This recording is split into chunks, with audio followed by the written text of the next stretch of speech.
Voilà, cet atelier, comme je l'ai dit tout à l'heure, entre en droite ligne des initiatives qui sont prises aujourd'hui donc de part et d'autre par de larges segments de la société civile pour contribuer à la tenue d'élections pacifiques, transparentes, calmes et stables. C'est avec l'accompagnement de notre partenaire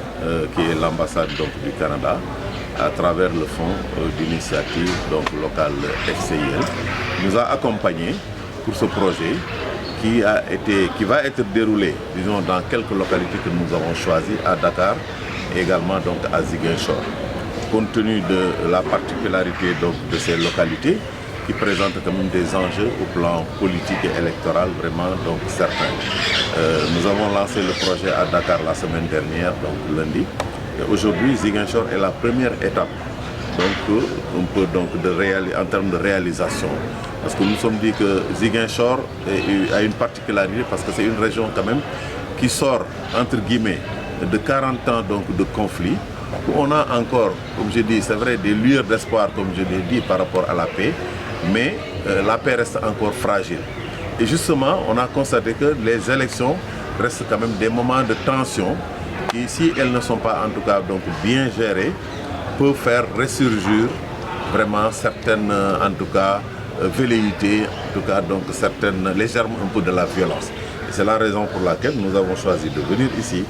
pour parler avec les acteurs politiques, avec les acteurs de la société civile,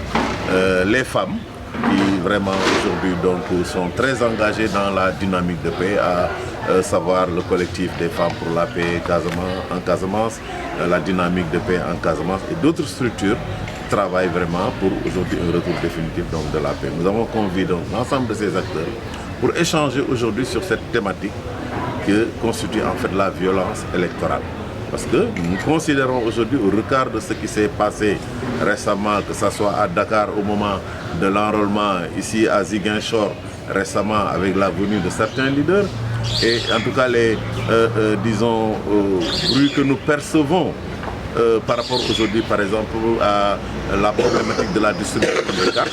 nous avons pensé qu'il était de notre devoir de venir, de parler aux acteurs politiques, afin de prévenir vraiment justement ces violences politiques, ces violences électorales, pour sensibiliser en fait les acteurs, l'administration également qui organise les élections, pour que les choses puissent se dérouler dans la transparence. Parce que vous savez, s'il n'y a pas de transparence, s'il n'y a pas la confiance entre les acteurs eux-mêmes, entre les acteurs et l'administration chargée vraiment d'organiser les élections, il peut quand même y avoir des difficultés, et ces difficultés pourraient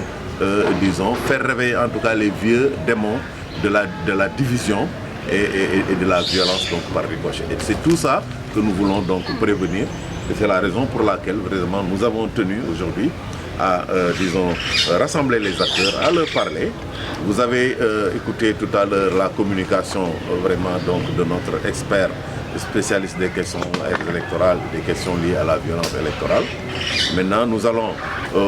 débattre, vraiment faire en sorte que chacun puisse amener sa contribution, ses propositions, afin que vraiment qu'on sorte ici avec des recommandations,